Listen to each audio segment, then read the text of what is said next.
Welcome to Do This, Not That. And I'm excited for two reasons. One is we have an incredible guest, and two is we're going to talk about email. And I always get excited when we talk about email, but more importantly, it's who is here to talk about email. So we have Mary Keough here. Now, if you don't follow Mary on LinkedIn, you are not using LinkedIn properly because she is one of my absolute favorite follows. She's crazy smart. She shares like these takes on things that you just don't see anywhere else. And who is she? She is the director of product and content marketing at a company called Collab Software, which powers engineering teams and all their design efforts. But the real secret sauce is that she makes marketing interesting when you're marketing stuff that is hard to make really fun and exciting. So I'm so excited to have her here. Mary, welcome to Do This, Not That. Thank you so much, Jay. Super excited to talk today. Excellent. So we are going to talk about email. And I guess the first thing before we get into email, I want everyone to hear your origin story. How did Mary become Mary? Okay, I'm going to try and do this in 60 seconds or less. So I'm going to give you the fast-paced career journey of Mary Keough. So I started out as a technical writer actually for a B2B manufacturing company. So they were in OEM, made and manufactured big spray systems and then tiny little spray nozzles. So was hired there to write a bunch of educational content for engineers. So got really used to how to make really boring content somewhat interesting to engineering folks. And from there, some of my managers saw a lot of potential in what I was doing. So they were like, "Hey, we think you would be really great in marketing." And I was like, "I've never considered marketing, but sounds really cool." So started doing some stuff within marketing. Email was a huge channel for me. Virtual live events was a huge channel that we capitalized on, especially during COVID. And from there, got hired into corporate marketing at the same company. So I was in a smaller division, got promoted up into corporate, and then ended up in an agency, back to SaaS. So my journey has been a little bit of everything, but always stayed in that industrial manufacturing niche, which is where I am today with Collab. We sell into manufacturing companies. I think there's a lot of people out there that are listening right now. They're like, oh, yes, this is going to be great because they don't have somebody on from some big direct to consumer brand or some B2B brand that everybody knows that doesn't have to try to figure out how to get people's attention. This is everyone's going to feel very seen that you're out there driving demand and interest in a B2B sector that can be hard to get people to engage. So we're going to dig into that. So let's Yes. talk about email. You are bullish on email. Why? So, number one, I'm bullish on email because it's where I got started. So, it was a huge distribution channel when I was in manufacturing. Why was it a huge distribution channel for me? Because it's free. Manufacturing companies love distribution channels that they have to pay almost no money for. So, I capitalized on a lot of the content in email way, way back in my early days of marketing. And bonus, if you do really well at email, it's also a highly visible channel, especially to your internal company and then, of course, your external customers. So, a lot of folks were seeing what I was doing with email, getting really excited about it, seeing the positive impact from that. So, higher open rates, higher click rates.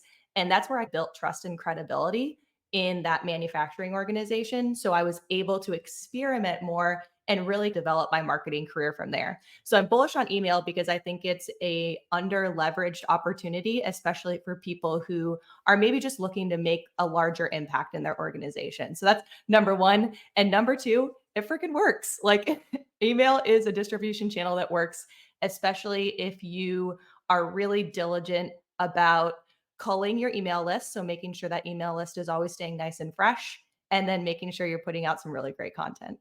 You just shared something. We're going to dig into some specific tactics and stuff that I think are going to blow people's minds. But you just shared something about email marketing that I've 100% never considered before in doing this for a really long time, which I'm just curious about. You said that by doing email marketing in your company, higher ups, everybody is really seeing the marketing efforts that you're doing because a lot of times they're on the lists that you're emailing to. And I guess my question is on the positive side, if you're doing really cool email marketing, they're like, wow, this person's crushing it. They're smart. They should be doing other stuff. So it's like an internal PR win for you, for your career.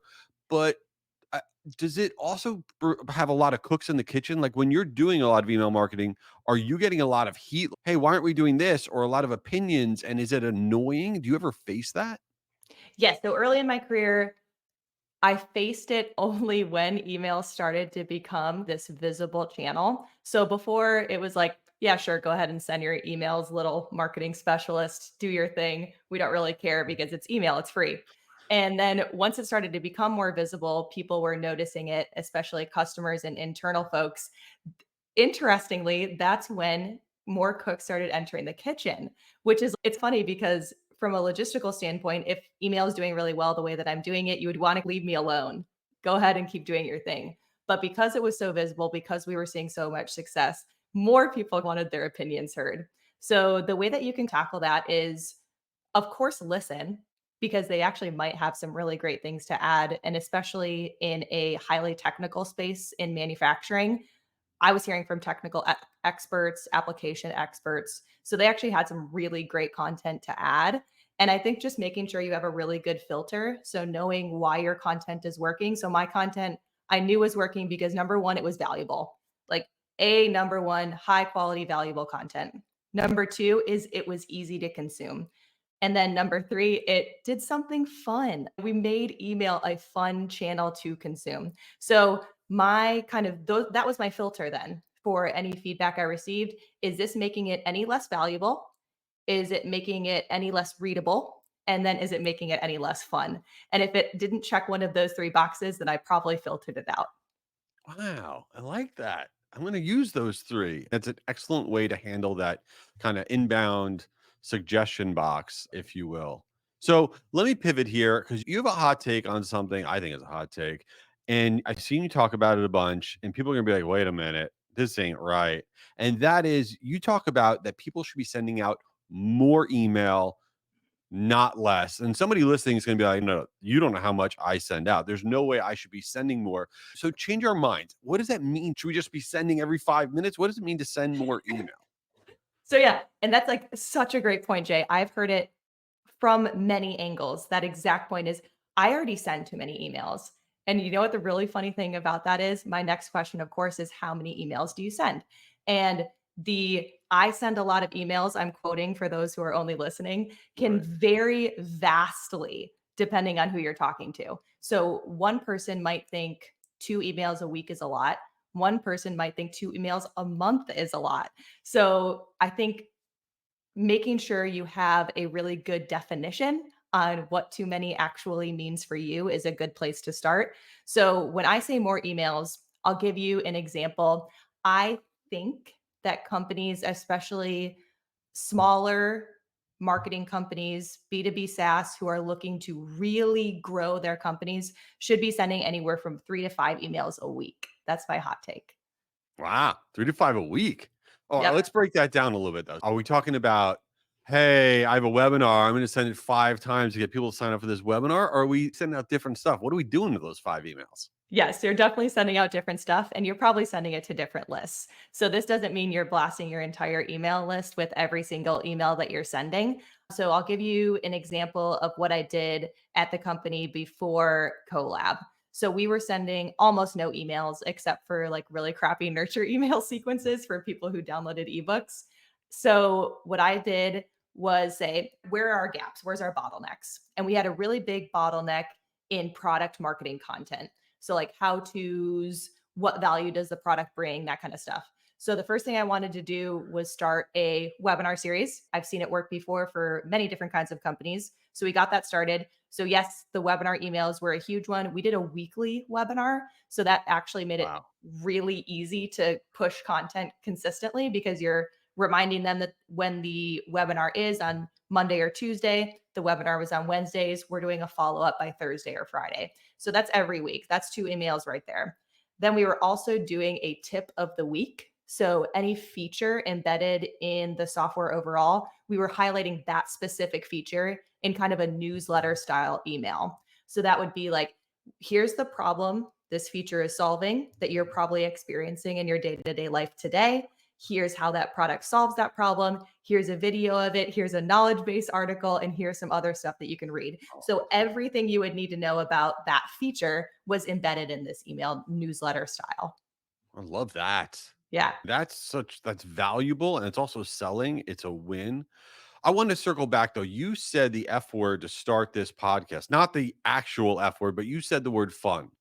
Yes. And I'm sitting here like, Collab's great company, doing great stuff, but you're marketing engineers. And I don't know if you got a roller coaster at your office or something like that, but I don't understand this word fun with related to what you're doing. So, how are you making it fun? How is that possible? Yes. So we're doing GIFs, memes, funny images, funny videos that we're finding. And go figure, engineers are people too. So they actually like GIFs and memes like everybody else does.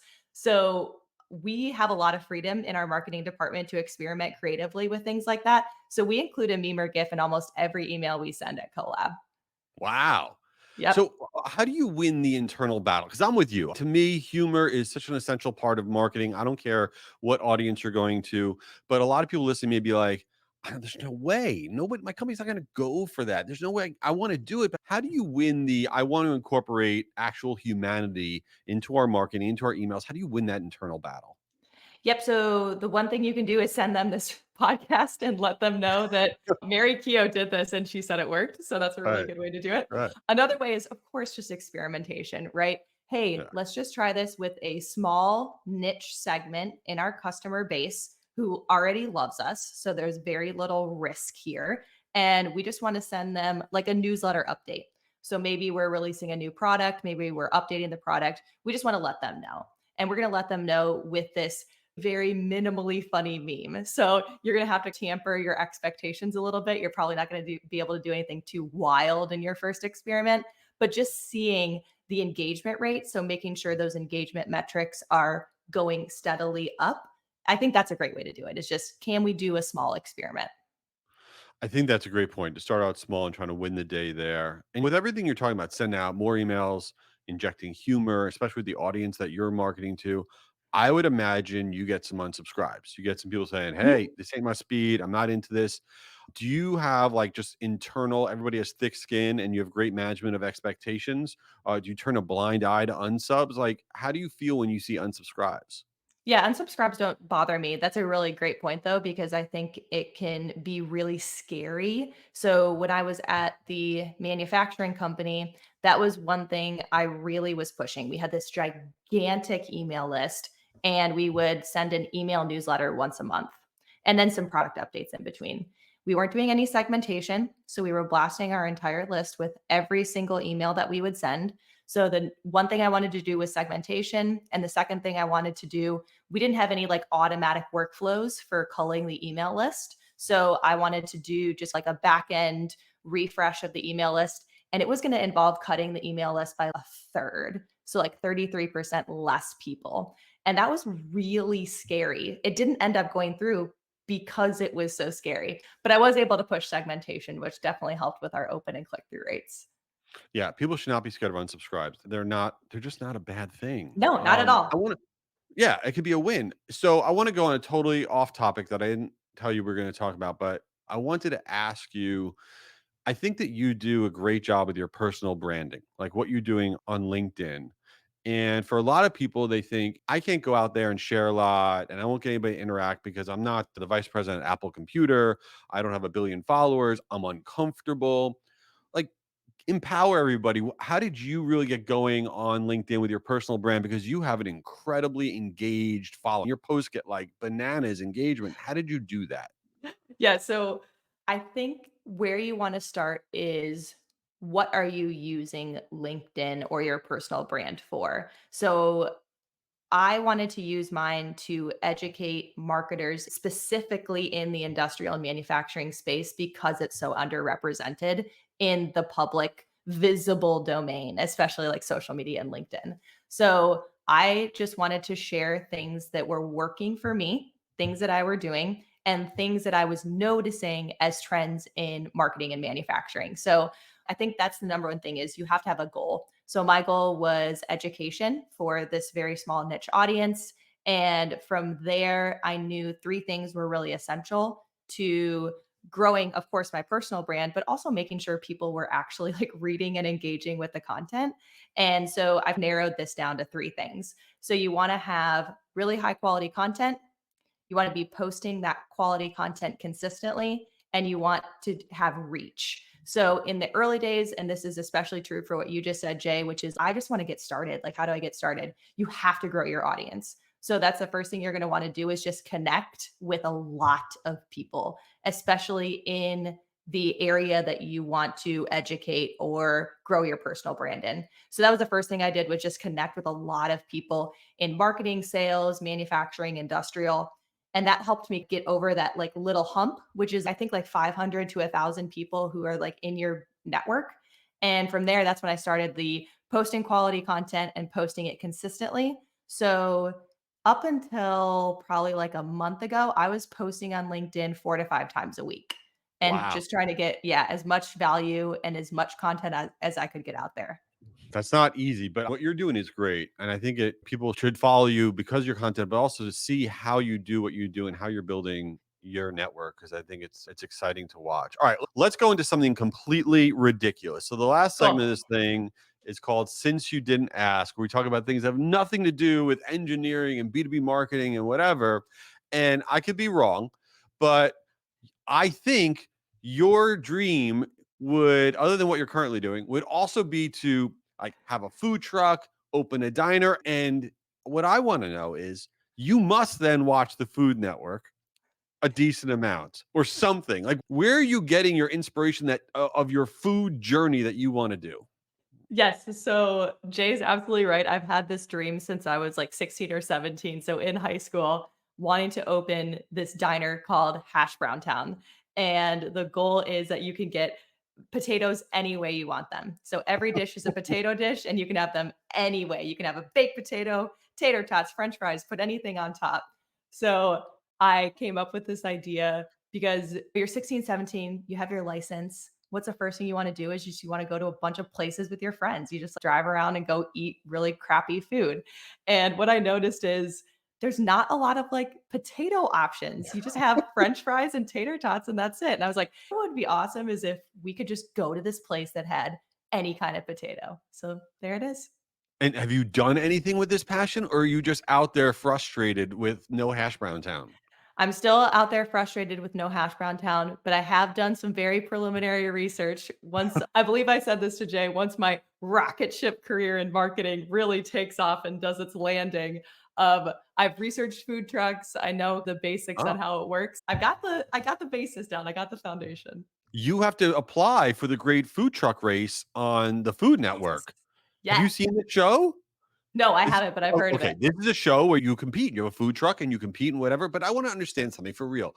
I would walk up to your food truck and it would be called Hash Brown Town, okay? Yes. And so, like, what you would have a baked potato, a hash brown, and fries. What am I missing? What other versions of potatoes can I eat? I don't even know. Oh, oh my goodness, Shay. We have mashed potatoes, we have waffle fries, tater Oh, tots, oh, yeah, curly fries, okay. sweet potato fries. Jay, the possibilities are endless. Oh my god, how did I, like, just all those escape my brain? Now I'm hungry. This is terrible. And there's poutine. We can go global. Yes. That would be Yes. amazing. Although I think waffle fries are overrated, but that's my own belief. You Oh, probably love them. Chick-fil-A I don't. Chick-fil-A is not gonna like that. I know Chick-fil-A will be very angry. This has been amazing. Mary, break it down. Where can everybody follow you, find out about your podcast, your world? What can they do? Yes, please, please follow me on LinkedIn, Mary Keough. Jay will put the stuff in the show notes. And then I also have a podcast I do with two of my very dear friends, Aaron and James, called the Purposeful Marketing Podcast. That's on Spotify, Apple, all the podcast networks. It's a super chill podcast. We just pick a topic that day. And we created it because we were sick of the structure of most podcasts. So we just wanted to pick a topic, talk about it with a couple other marketers who are in different spaces. And I want to clarify something. Here's how you spell Mary's last name, because my last name is impossible to spell, and Mary's name you would not spell it. All right, so it's Keough. Keough. Find her on LinkedIn, and her podcast is great because this podcast will give you anxiety. Okay, it just is her podcast is very relaxing and you'll learn and not want to go and just take a nap afterwards. It's wonderful. So check it out. Follow Mary. She is awesome. Mary, thank you for being on Do This, Not That. Heck yeah. Thanks for having me, Jay. Awesome. All right. See you later, everybody.